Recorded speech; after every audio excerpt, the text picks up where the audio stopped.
praise to the Father, sing praise to the Son, sing praise to the Spirit, our God three in one. Let all the people praise the name of the Lord.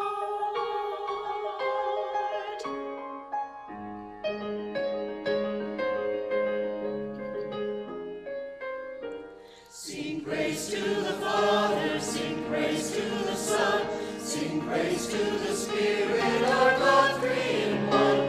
Let all the people praise the name of the Lord.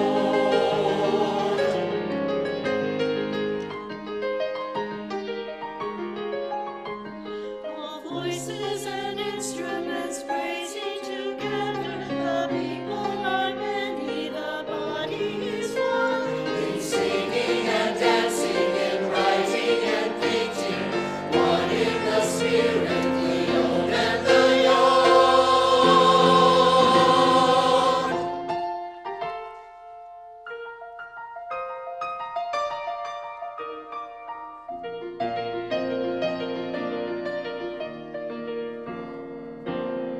Sing praise to the Father, sing praise to the Son, to the Spirit, our God three in one.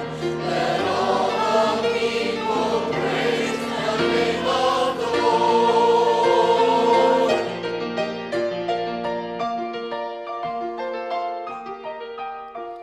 The Lord has been faithful to all generations, walking beside us through smoke and through flame, in sunshine and shadow, protecting, providing, in all times and seasons, ever the same. Oh God, our help in ages past, our hope for years to come, our shelter from the stormy blast, and our eternal home.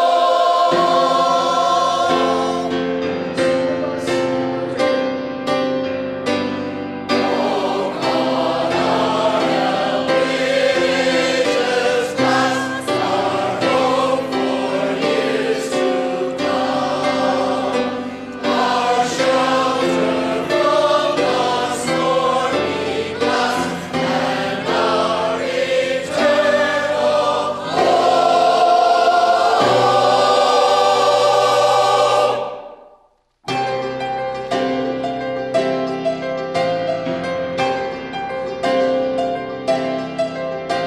all praise to the Father, all praise to the Son, all praise to the Spirit, our God three in one. Let all the people praise the name of the Lord. All praise to the Father, sing praise to the Son, to the Spirit, our God three in one. Let all the people praise. Let all the people praise. Let all the people praise the name of the Lord, the name of the Lord, the name of the Lord, the name of the Lord, the name of the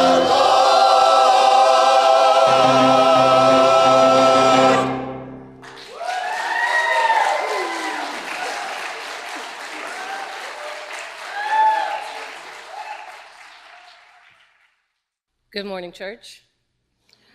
A reading from the Gospel of Mark. Hear what God's Spirit is saying to you.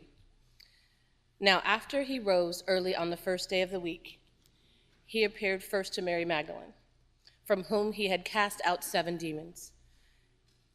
She went out and told those who had been with him while they were mourning and weeping. But when they heard that he was alive and had been seen by her, they would not believe it. After this, he appeared in another form to 2 of them as they were walking into the country. And they went back and told the rest, but they did not believe them. Later, he appeared to the 11 themselves as they were sitting at the table, and he upbraided them for their lack of faith and stubbornness, because they did not believe those who had seen him after he had risen. And he said to them, "Go into the world and proclaim the good news to the whole creation. The one who believes and is baptized will be saved, but the one who does not believe will be condemned. And those signs will accompany those who believe. By using my name, they will cast out demons. They will speak in new tongues. They will pick up snakes in their hands, and if they drink any deadly thing, it will hurt them. They will lay their hands on the sick, and they will recover." So then the Lord Jesus, after he had spoken to them, was taken up to the heaven and sat at the right hand of God. And they went out and proclaimed the good news everywhere, while the Lord worked with them and confirmed the message by the signs that accompanied it. Here ends the reading of the words that give us insight on God. May God grant us wisdom for courage and interpretation.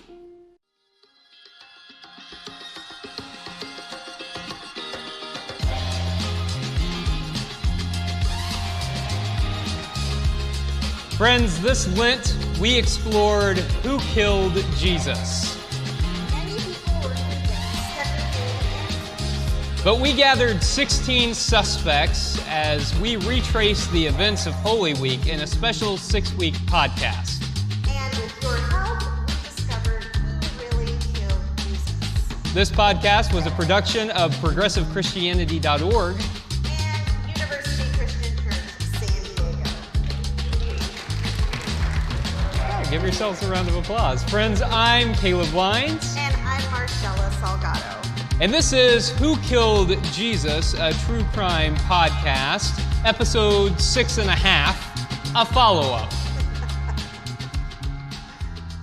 So friends, we did this podcast throughout Lent as a way we hope to help you think about the book we were reading in small groups called The Last Week by Marcus Borg and John Dominic Crossan, but also as a way for all of us to understand a little bit better the events of Holy Week, at least as described in the Gospel of Mark. And so we knew that there were some lingering questions about the book and about the podcast, and so we thought it might be kind of fun on this Sunday after Easter to do a podcast-style sermon together. Does that sound good, Marshall? Sounds good. Okay, you all up for that too? Okay, good. We'll keep it pretty short, but we want to address some of the questions. So just a reminder of what happened during the events of Holy Week. So it begins on Palm Sunday, where in the Gospel of Mark, we see Jesus entering on one side of town and Pontius Pilate on the other side of town. And Jesus stages a kind of anti-imperial protest, a parade that marks a difference between the imperialism of Rome. Instead, we see loyalty to the reign of God that is made manifest through the actions of justice and peace. Then on Holy Monday, Jesus and his disciples go into the temple, and as an affront to the purity system that divided people into social classes, and as a way to call out the religious leaders who were colluding with Rome, those who were complicit with Roman power, they staged this anti-temple protest where Jesus overturns the money changers' tables.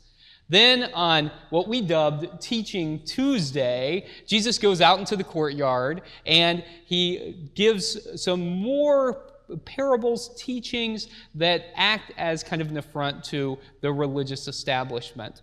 Then on what we called Woman's Wednesday, a woman anoints Jesus' head in the home of a leper. So a marginalized person names Jesus as the clearest manifestation of God in the home of someone who is ritually impure.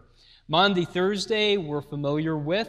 Jesus has a meal with his disciples, likely a Passover meal, but different than the Passover meals that we know today. If you'd like to read more about that, you might check out a scholar named Mike Graves' book called Table Talk. And on Good Friday, Jesus is crucified for sedition. Silent Saturday, we get silence from Jesus. And Traditionally, that's called the harrowing of hell, but as we talked about in the podcast, that's a later development that Jesus likely didn't believe in hell, and he didn't use that word. He used the word Gehenna in the New Testament. And then on Easter Sunday, we see the women going to anoint the body in the tomb and discovering an empty tomb. And in Mark's gospel, the original version does not include the verses we just heard, but ends with the women running away scared. So that is a quick and dirty rundown of what happened during Holy Week. And Marcella, we gathered 16 suspects on our board. Right here, yes, our 16 suspects, which we talked about every week during the podcast, but just to remind everybody, first up we have the Roman Empire. Of course, they were the ones in control. They were the government of the time. We have Pilate, who had come in to just watch what was happening during the time of Passover, which was a tradition that he had. They would always come in and make sure that people wouldn't uprise during that time and during their celebrations. The Sanhedrin, which we know is like a Jewish council, and so they were some of the Jewish leaders made up of some of the religious leaders and some of the very wealthy families of the time.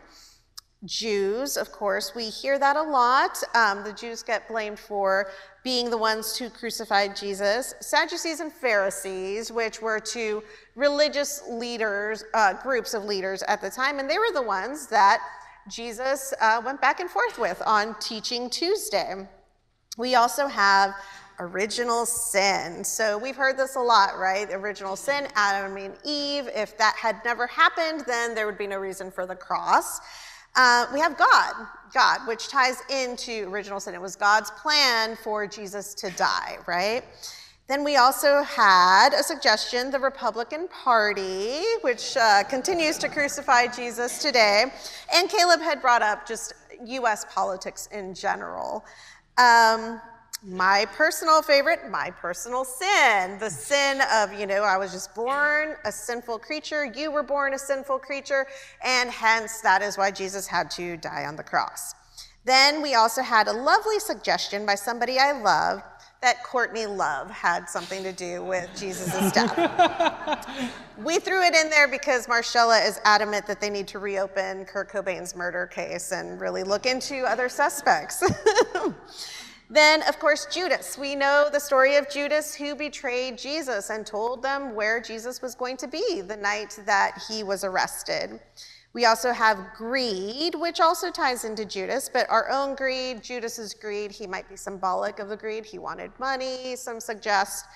And then the disciples. We don't hear that one a lot, but it is very much worth thinking about the disciples. Where were they during all of this? And Caiaphas, which is also a name you don't hear very often, but Caiaphas was one of the leaders at the time. And then the Roman Emperor Tiberius, which ties back into the Roman Empire as a whole. So where did we land with? Yeah, that's a lot of suspects to talk about. And to be fair, most of these we didn't come up with ourselves. We threw this out on social media and said, who do you think killed Jesus? And we got a lot of, well, it's very clear who killed Jesus. Why are you even talking about this? And then they went on to list something different than the person in the comment ahead of them, right, who had said something similar. So it's interesting because people have a lot of very strongly held beliefs about this. And so we went through and over the course of the podcast talked about why each of these forces may or may not have been at play. But where we landed was that crucifixion is a Roman form of death, right? And so it was Pontius Pilate on behalf of Emperor Tiberius and the empire with the complicity of those who were colluding with Rome. And I think, Marcella, that's something that I learned maybe in a renewed way, talking about this again, was that there were people who were in either religious or political local authority who had a lot at stake in staying in power but they were also in a difficult position. Very difficult position. They were, especially like a lot of the Jewish leaders were trying to toe that line where they wanted to protect the Jewish community, and you kind of had to play the game also with and go along with Rome and what Rome wanted, and that's keeping the peace, make sure people weren't going to uprise, weren't going to ruffle any feathers. So there was part of wanting to stay in power, and there was part of wanting to protect the people, and it was a delicate balance. And so people like Caiaphas, the high priest, had a really tight rope that they had to walk, a really fine line they had to walk, or else if they made the Romans too mad, it might not just be one person who was crucified, it might be a whole group of people. Yeah, definitely. I think it's important to say, though, that this whole notion that it was the Jews who crucified Jesus is completely unfounded. I mean, as we talked about, Jesus and all of his early followers were Jewish. So it wasn't the Jews who crucified Jesus. And the whole notion that the Jews could force the Romans to do anything is actually really ludicrous. I mean, an oppressed people telling the empire what to do is ridiculous. But that's the thing that I got most on social media was like, well, it's the Jewish people crucified Jesus. And that's historically inaccurate, and it has led to centuries of anti-Semitism. But I think it's also important to say that one of the reasons for that is because the Gospel of John, which was written like 60 years or more after Jesus' crucifixion, was written at a time where the early Christian community was leaving the synagogue. And so the Gospel of John loses the distinction between those groups you were talking about, Marcella, the Pharisees, the Sadducees, and lumps everybody together because at that point in time, Christianity was developing as a separate movement, but that wasn't original to the intent. Very good. So I think it's important to draw out that distinction. What do you think about the notion of, say, original sin? Oh, well, I mean, I don't believe in it.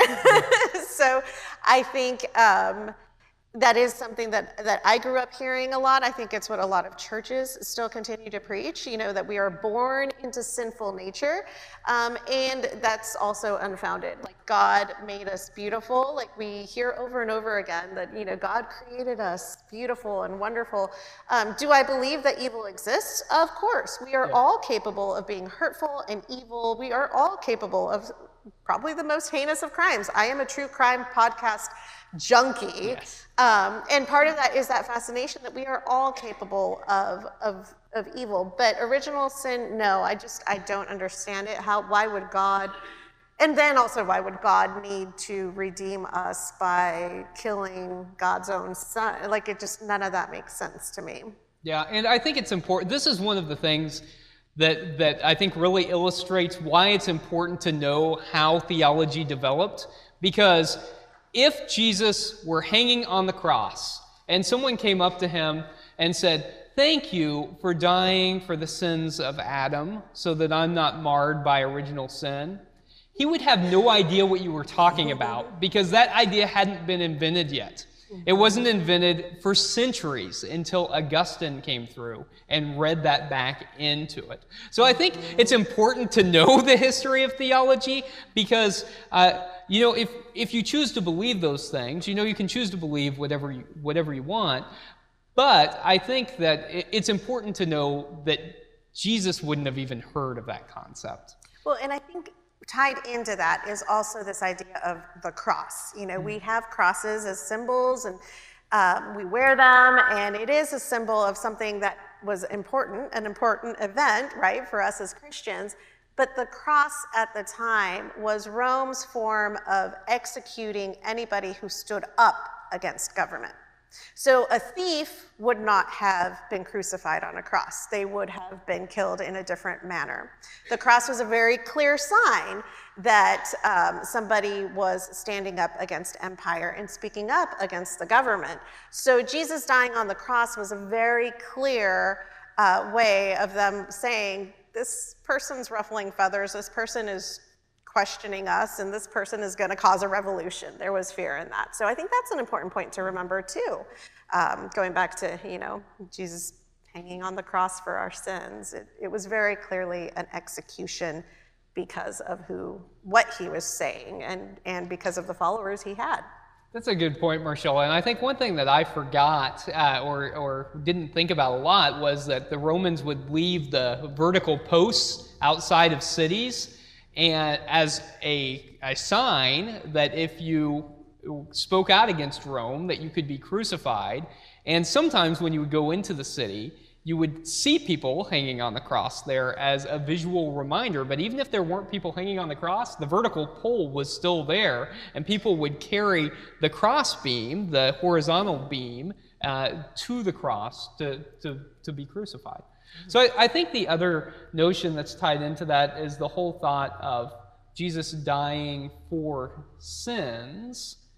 So you said you don't like the idea of original sin. How do you feel about the idea of Jesus dying for personal sin? Because you said that was something you heard a lot growing up, was that Jesus died for your personal sin. Yes, I did hear that a lot. And in the book that we read the last week, there was some better explanation for that. I mean, I had let go of that theology when I was I think before I hit college, but in college as I was studying and learning from my professors, I learned to let go of that because of the, just learning the historical evolution of Christianity and how that idea was brought in later. But they describe it in the book that, even this idea, we try to equate it as like, back in the Old Testament times, the Jewish community had to sacrifice a lamb or sacrifice a dove or some sort of animal. And so Jesus is that ultimate sacrifice. And Borg and Crossan explained that that's not so. You would explain it so much better than I would, because I will take 20 minutes to Well, so I think the important thing to realize is that there are multiple theologies presented in the Gospels. And I think Borg and Crossan acknowledge that atonement is one theology that is presented in the Bible, but not the only theology that's presented in the Bible. And it seems to have been a later development and not what Jesus was actually originally theologically doing. Or at least I think we can say that it's clear that Jesus was crucified by the Roman Empire for speaking an anti-imperial message. That's the only reason that Romans crucified people. The only reason. The Jewish leaders didn't put Jesus to death because if they had, it would have been death by stoning and not crucifixion. So any theologizing beyond Jesus standing up to empire is something that people were doing after his death to make sense of it themselves. So it's not a theology that Jesus gave, it is a theology that his followers gave afterward. So if you believe that, I think it's important to come to terms with the fact that that's not something that Jesus gave, but it's an interpretation that followers gave. Yeah. So with that, I think we should take just a really quick break, and we'll come back and we'll talk about what this means theologically for us today.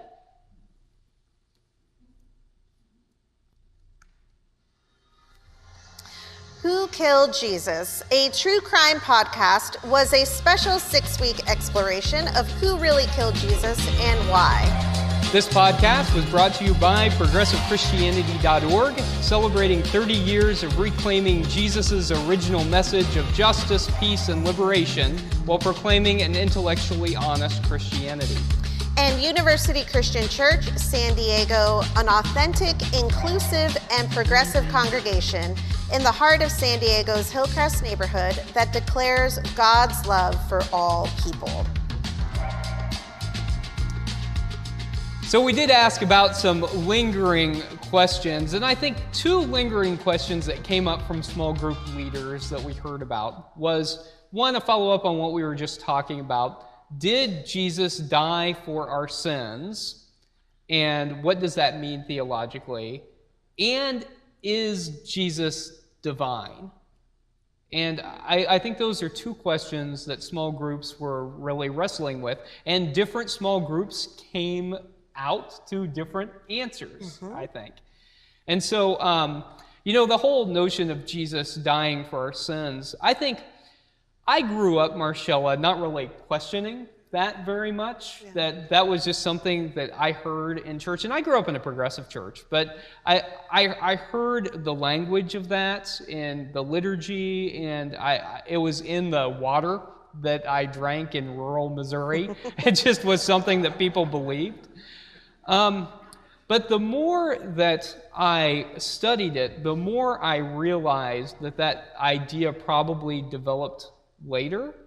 And for me, that was transformative, because instead of focusing then on belief about Jesus, it shifted my focus to following the message of Jesus. Instead of believing the right things about him, trying to live my life emulating him. Right. Very similar to you. Same, grew up in Colorado Springs, which is like the heart of conservative Christianity these days. And same idea, like grew up really learning, but also feeling that, no matter what I did, I was sinful. I always had to pray to make sure I was forgiven for all my sins and all these little nitpicky things. And it really led to me questioning, there was a lot of piety, just a lot of religious piety. Do this, don't do that, don't do that, don't do this. I was raised with very progressive parents, a progressive theologian that my dad is, but the church was very, very different. And it just never made sense to me. But then once I started studying, there was something that came up in my mind where dying for my sins feels good, right? It feels good in the sense of Jesus, you died for me to save me, because I'm a creature that needs saving. But it is much harder to step into the role of following Jesus the way that Jesus asks us to do. It is much harder to do justice and to love, undoubtedly loving our enemies is much more difficult. It's great for me to think that somebody died for me to make me feel good, to make me look good, to make me, this great creature, but it is much harder to really step into a role of justice. And that's where I land now, where following Jesus is hard because we're complicit day after day, especially living in a country like the United States. We are complicit in a lot of what we do. With the clothes that we wear, who's making that clothes? What children are making that clothes? With the stuff that we throw away, with, putting up a sign that says Black Lives Matter and going out to those marches is very hard, because we know we're gonna be, face challenges. That is much harder than to sit down and just thank you, Jesus, for dying for my sins and making it all about me and a personal relationship with Jesus. So that's kind of where I've landed, and I don't know. And I think maybe at this point, it's important to say that, in our tradition, we believe in something called a responsible freedom of belief. And so sometimes people get a little bit confused about that, and they say, oh, well, you can believe whatever you want. And that's not actually true. We believe in a responsible freedom of belief. And so what that means is a belief that's willing to dialogue, that's willing to discuss. And so I think no matter where you come out on some of these issues, it's okay to come out in different places. One of the things that I appreciate about this tradition is a willingness to be able to converse and discuss different ways that we might think about these things. Because the other truth of the matter is that both to that question and to this next one, that the Gospels present different ideas. And so the next question is Jesus divine?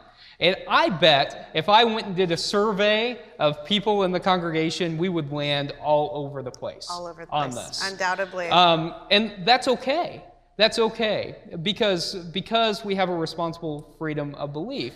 And so I would say that in the Gospel of Mark, which we were reading for this podcast, that in the Gospel of Mark, we have a very low Christology. So Christology is how divine you think Jesus is. Because I don't think the author of the Gospel of Mark thought that Jesus was divine. But the author of the Gospel of John, I think, did think Jesus was divine. Yeah. And so I think you get different opinions about that in the Gospel. And I think we probably get different opinions about that here. And so I think that it's okay to land in different places. I think it just can't affect how we live our lives. I think that ultimately Jesus' message at the end of the day, whether you think he was just fully human, whether you think he was fully divine, whether you think he was fully human, fully divine, because Christians have always been all over the map on that, right? Yeah. There were Jewish Christian adoptionists who thought Jesus was just a person, and there were Marcionite Christians who thought Jesus was so divine he only appeared to be here. Okay, so people have always been all over the map on that. But I think no matter where we land, it's important to do those things that Marshall was just talking about, which is living our lives in a way that emulates the life of Jesus. I have a quick question, though. Yeah. In 30 seconds, Caleb. If somebody considers Jesus not divine, what makes him so special? Does that change our Christianity? If Jesus is not divine, what does that mean for us as Christians and Christianity as a whole? Because isn't the whole premise of Christianity that Jesus was divine? That's just a question. Yeah, so, I mean, this is something that I hear a whole lot, especially in social media. And no, I don't think that the whole premise of Christianity is that Jesus was divine. I actually don't think that Jesus taught that. So you may have heard this before, but I think that after Jesus died, there was a fundamental switch from the religion of Jesus to the religion about Jesus. That Jesus talked primarily about the creation of the reign of God on earth, and then his disciples in turn talked primarily about him. And so when you get that movement, then there is a focus on Jesus. Now, I don't think there's anything inherently wrong with that. I think that what makes it what marks us, I suppose, as true Jesus followers is not actually what we believe. So there's so much about orthodoxy in Christianity, believing the right thing. But I think perhaps there should be more focus on orthopraxy, which is doing the right thing, living our lives as modeled by Jesus, which we can easily see, right? Loving our neighbor, practicing radical inclusion, opening the table, fighting for justice on behalf of those who are marginalized. That those are the things that Jesus talked about and did in his life. At the end of the day, I think that whether you believe Jesus is divine or not is not nearly as important as how you live your life. I agree. I fully agree. And this goes back to, as somebody who grew up in a very different denomination, there is a reason why I chose Disciples of Christ, and I'm glad that we're also part of the United Church of Christ. But here at University Christian Church, I intentionally wanted to join the Disciples of Christ because of the broad range of views, but also the acceptance and the dialogue that happens before the church denomination as a whole makes decisions. We have these conversations, and there are clergy members having these conversations, and we allow our congregations to have these ideas. And I think that's a really beautiful thing, because I was tired of being told what to believe. And so in the same way that Marcella and I both have very low Christologies, that we thank you for putting up with us and allowing us to, extending us the grace to have those low theologies, as I'm sure some of you have much higher Christologies, and that's all fine to exist in the same space. That's one of the beautiful things about this tradition, is that we're all able to be in it together. I think one more thing to say, and then we ought to wrap up, because you and I love to talk about this stuff and would for a long time, is that the original ending of the Gospel of Mark is the ending that we heard last week, where there isn't an interpretation given to the empty tomb. And later editors came through and added the stuff that we heard today, where we see Jesus and get some post-Easter stories. I really like the original ending to the Gospel of Mark because we don't get an answer. And I know that like a lot of religion has served to like give us answers, but at least for me, religion is more meaningful when it helps us to live the questions than when it gives us easy answers. Because then the question becomes, where is Jesus? And as I said last week, I think we then get to answer with our lives. that we get to demonstrate where Jesus is. And if you come up with a different answer than that, then that's fine too. If you say, actually, I like this added stuff to Mark, or you say, actually, Mark's not the gospel for me, I really like John. Well, that's all fine too. But I think it's important to recognize that Mark's the earliest gospel, and so I think we get the earliest version of theology of resurrection in the Gospel of Mark. I agree. Yeah. Any final thoughts, Marcella? No, just thank you for going on this journey with us.